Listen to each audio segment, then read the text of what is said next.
Frank. Hi. Could you start off with team news first of all? Any fresh injuries or anything coming up? Andreas Christensen has got a small issue, which we're going to give it another 24 hours, but probably puts him out of the game. There are no fresh returns from the injury list. Ruben Loftus-Cheek is playing in the under-23s this evening to get 90 minutes, hopefully, or somewhere towards that, which would be great for him. But other than that, we are still have no Tammy Abraham, no Christian Pulisic, no Callum Hudson-Odoi, no N'Golo Kante. Have you got a latest on Tammy Abraham? Any kind of update on what the issue is with him now? He went to Barcelona to get another set of eyes on it. Come back relatively positive. Unfortunately, he's a bit unwell at the moment, so he's sort of off for a couple of days with a bit of a bug. So there's no update. Any idea when he'll be back? Or No. Nothing yet. No. Okay. In the last round, you made 8 changes from the Premier League game the previous week. Given this is, as it stands, your most realistic chance of getting silverware, what can we expect tomorrow night? Team that gives everything to try and get through to the next round against a very strong Liverpool team. So I believe in the squad. Sometimes you have to make changes. Of course, the game you go game by game, case by case on those ones. And the team I put out should give everything to compete with Liverpool, as we have done twice this season. We competed very well against them, and we're probably unfortunate on both occasions to lose. So we have to play with the same spirit and try and win. Is Kepa in the frame to come in? Yeah. What's his attitude been like since he's been dropped from the team? He's been professional? Yeah, he's been professional as expected and has trained well and kept his head down, supported the team and the group. Say the same every week, so I get asked this every week. It's been good. Does he still, though, you've probably been asked this as well, does he still have a long-term future under you? Yeah, every player, and I said this the other day, is in control of their destiny in terms of how they train and how they play. This is Chelsea, and we're trying to close the gap to the top. So there can be no one that can be relaxed or loose or whatever. We have to push every day and then try and win the game that's in front of us. Try and train well on the day that's in front of you.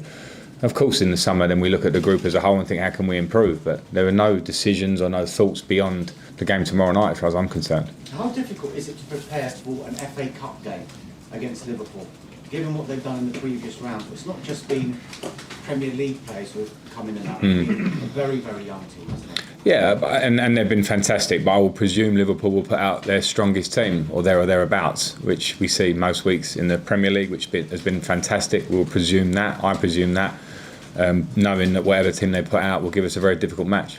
Is it a good time to play them? Why? Because they lost one game? Yeah. Maybe not, who knows? You know, that can go either way. They've become relatively human for one game. You know, that can happen in this Premier League, which is incredibly competitive. It shows how well they've done in the last year or so, particularly this season. So I can't comment it'll be any easier. This is a strong Liverpool team. Thank you. Moose. Frank, a lot of teams seem to struggle since the winter break. I had a lot of managers telling me it's exactly what everyone needed was a winter break. Yet it seems that a lot of clubs have struggled to get back into form, and Liverpool may be a good exception. They've lost twice since then, away to Atletico Madrid and then pushed by West Ham and then lost at the weekend. Is that fair? I don't know. It's in isolation you can look at certain teams and maybe say that.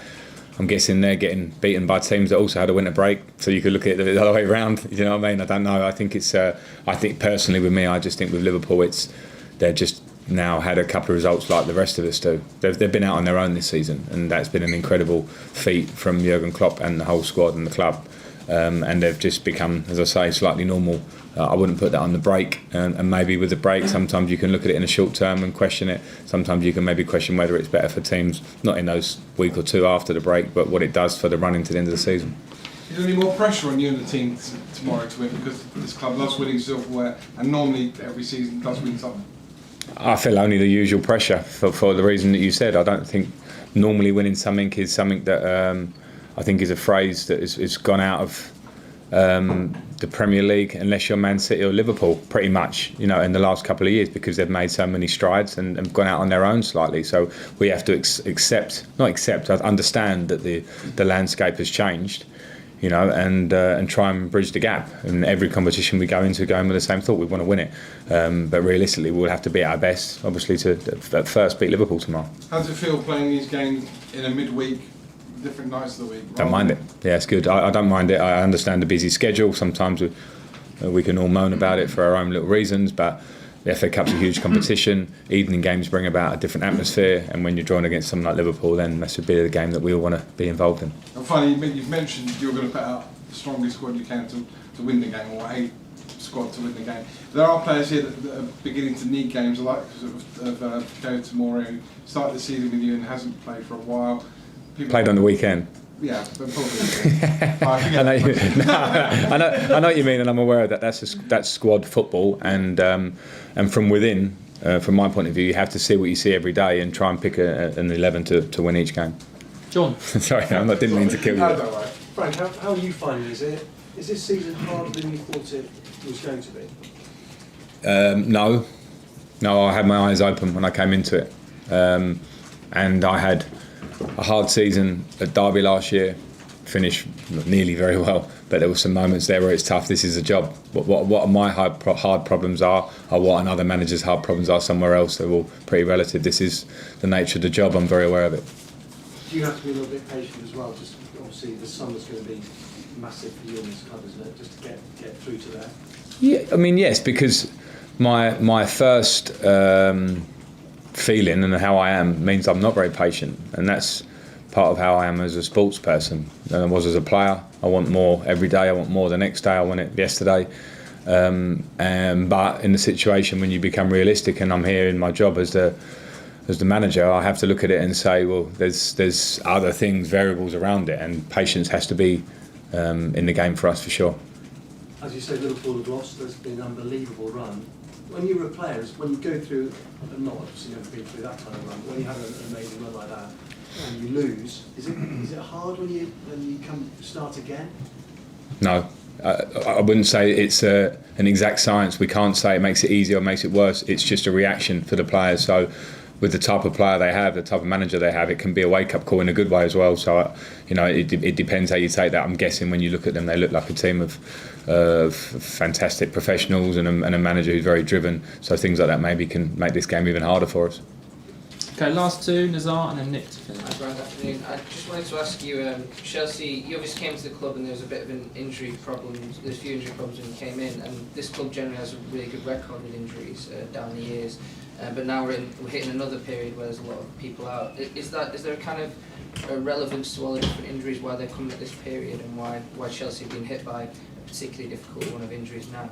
No one will give you that exact answer, and I've been a player at this club when we did have a phase of injury problems, and that's not an exact science.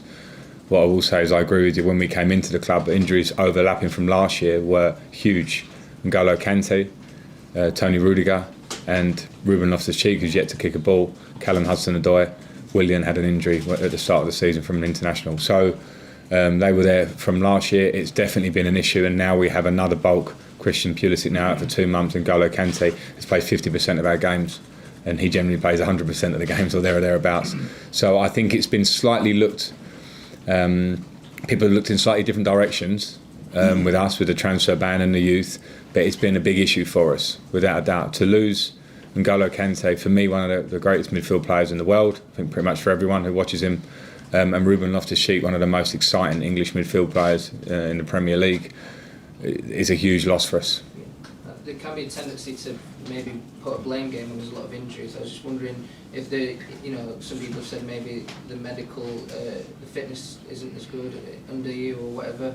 I was just wondering what you think about that kind of talking point. What were you saying, the medical? Or you saying the fitness? No, well, you can't really know from the outside, but I guess some people have labelled that accusation maybe the style of football, or they could say the way they train. I haven't seen that. And I wouldn't label it on any one department. Okay, Nick.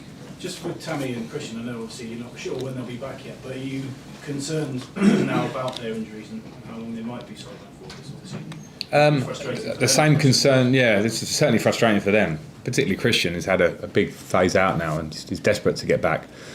Only with the concern I have every week when they're not fit.